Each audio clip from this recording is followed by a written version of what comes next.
வணக்கம். ஒரு மன்னர் அவரோட குடும்பத்தில் ஒரு முன்னேற்றமே இல்லை, தன்னோட மனசுலையும் நிம்மதி இல்லாமல் இருக்கிறோன்னு சொல்லி ரொம்ப நாளாக வருத்தப்பட்டுக்கிட்டு இருக்காரு.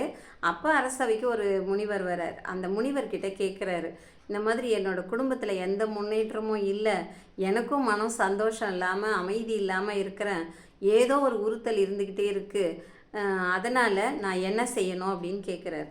அதுக்கு முனிவர் சொல்கிறாரு, முன்ஜென்ம பாவம் இருந்தால் இப்படி தான் இருக்கும். தானத்திலேயே சிறந்தது அன்னதானம். அந்த அன்னதானத்தை நீங்கள் போடுங்க. அந்த அன்னதான மண்டபத்தில் நீங்கள் சமையல் செஞ்சு போட்டுக்கிட்டே இருங்க. அங்கே ஒரு பெல்லு கட்டி வைங்க மேலே. அதில் கயிறெல்லாம் இருக்கக்கூடாது, அந்த பெல்லை யாரும் அடிக்கவும் கூடாது, அது பாட்டுக்கு அங்கே இருக்கணும். அந்த பெல்லு என்னைக்கு தானாக அடிக்குதோ அன்னைக்கு உங்களோட முன்ஜென்ம பாவெல்லாம் தீர்ந்துடும் அப்படின்னு சொல்லிட்டு போகிறார். மன்னரும் ஒரு அன்னதான மண்டபம் கட்டி தினமும் சாப்பாடு போட்டுக்கிட்டே இருக்கிறாரு. 1 மாதம் ஆகுது, 6 மாதம் ஆகுது, 1 வருஷம் ஆகுது, 1.5 வருஷம் ஆகுது, 2 வருஷம் ஆகிடுது. அந்த பெல்லு அடிக்கவே இல்லை. மன்னரும் வந்து பார்ப்பாரு, பார்த்துட்டு பெல்லு அடிக்குதா, இன்னும் ஏன் அடிக்கலை, எல்லாரும் வந்து சாப்பிட்றாங்களா, ஒழுங்காக அன்னதானம் நடக்குதா அப்படின்லாம் பார்த்துட்டு போவார். ஒரு நாள் அந்த அன்னதான கூடத்துக்கு ஒரு ரொம்ப வயசானவர் அழுக்கு ட்ரெஸ்ஸோட, குளிக்கலை, தலைலாம் வரலை, முகலாம் அழுக்காக வரார். வந்துட்டு எனக்கு ரொம்ப பசிக்குது, சாப்பாடு இருந்தால் கொடுங்க அப்படின்னு கேட்குறாரு.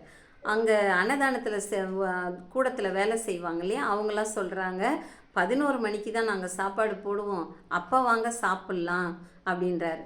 அப்போ அவர் சொல்கிறாரு, எனக்கு ரொம்ப பசிக்குது, என்னால் பசி தாங்கவே முடியல, எனக்கு ஏதாவது இருந்தால் கொடுங்க அப்படின்றாரு. அப்போ அங்கே இருக்கிறவங்க அதெல்லாம் ஒன்றும் இல்லை, நீங்கள் போங்க சொல்லி அனுப்பிச்சி விட்டுறாங்க. இவர் என்ன பண்ணுறாரு, அந்த சாதம் வடிப்பாங்க இல்லையா, வடித்து தண்ணி ஓடும் பாருங்கள், அந்த தண்ணியை பிடிச்சி ஒரு வாய் குடிக்கிறாரு, 2வது வாய் குடிக்கிறாரு, 3வது வாய் குடிக்கும்போது அந்த பெல்லு தானாக அடிச்சிடுது. இந்த பெல்லு அடிக்கிற சத்தத்தை கேட்ட உடனே மன்னர் அங்கேருந்து வராரு. ஐயோ, நம்ம பெல்லு அடிச்சிருச்சு, நம்ம பாவெல்லாம் போயிடும், அப்படி யார் சாப்பிட்டது பார்க்கலான்னு சொல்லிட்டு வராரு. வந்து பார்த்தா அன்னதானமே நடக்கலை. என்னன்னு கேட்டால் இன்னும் டைம் ஆகலை.